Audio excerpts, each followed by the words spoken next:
The garage was quiet that morning. Too quiet. Just the soft hum of a half-finished robot sat on my workbench, sorting screws by size like it had been trained to do for years. My hands, rough and scarred from decades of inventing, adjusted a wire when the phone rang. It rang again and again. Something about the sound felt wrong. I wiped my hands on an old rag and picked up the receiver. "Grandpa?" my granddaughter said. Her voice was sharp, rushed. "We need to talk. I'm coming over." Before I could respond, the line went dead. I stood there for a moment, the robot still humming beside me, unaware that everything in my life was about to change. The only family I had left. My name is Elias Thompson. I'm 85 years old, a widower, and until recently, I thought I was a lucky man. My wife, Clara, passed away years ago. Our son, Elena's father, died in a car crash not long after. That left just the two of us. I raised Elena like she was my own child. I taught her how to solder wires before she could ride a bike, built radios out of scrap metal with her.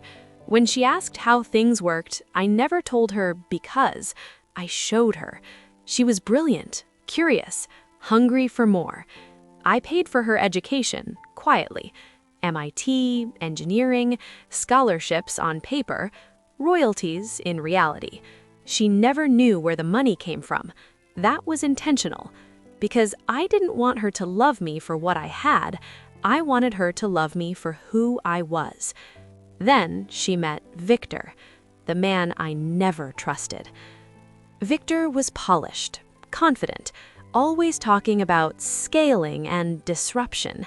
He wore expensive suits and cheap cologne, shook hands too hard, smiled without using his eyes. I saw the danger immediately. But Elena didn't. She married him fast, too fast. And not long after, the visits stopped feeling warm. Shorter, more distant, like she was already halfway gone. That afternoon, when the door finally opened, she didn't hug me. Victor stepped in behind her like a shadow. "Elena?" I said. She handed me a stack of papers. "Grandpa, we need you to sign these." I flipped through them slowly. Sales agreements, patent transfers, property documents. My stomach dropped.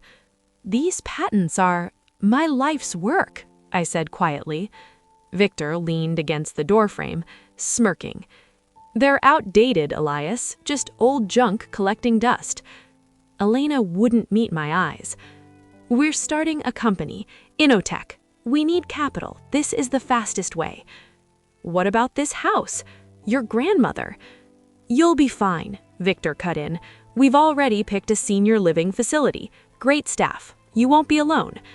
I looked at Elena. "Darlin', is this really what you want?" Her eyes flickered, just for a second. Then she nodded. I signed. What they never knew, what Elena never knew, what Victor never suspected, was that those patents weren't worthless. They were protected, layered inside a trust built decades ago, royalties compounding, investments growing quietly. I had spent my life inventing, yes, but also protecting what I built. The papers they had me sign, many of them were forged.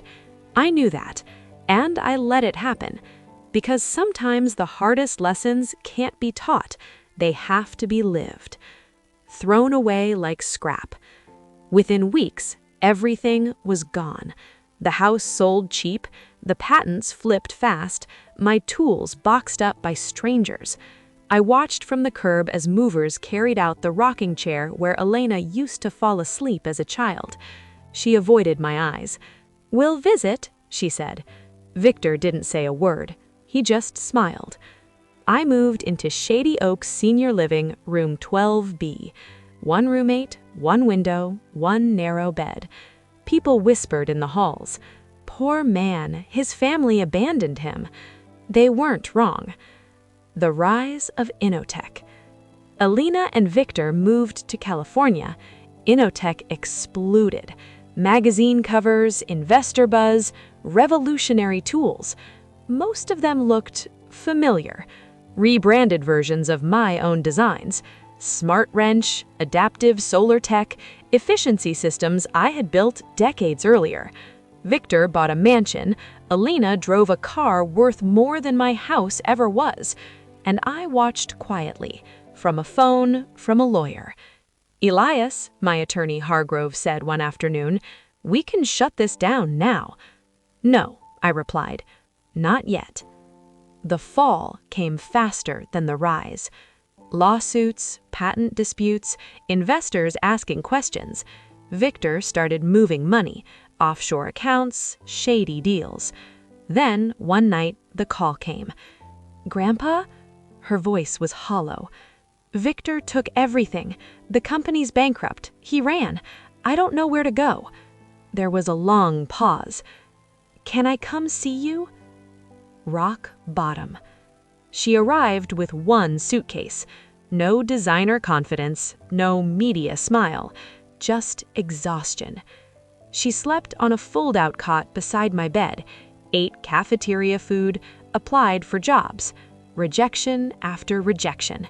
Finally, she took a warehouse job, 12 hours a day, lifting boxes, minimum wage. Her hands blistered. "This is humiliating," she whispered one night. I looked at her gently. So was being thrown away. She didn't argue. The change. Weeks passed. She worked, failed, worked again. Started sketching ideas, not stolen ones, original ones. She apologized without excuses. And that's when I knew. She was ready. The truth.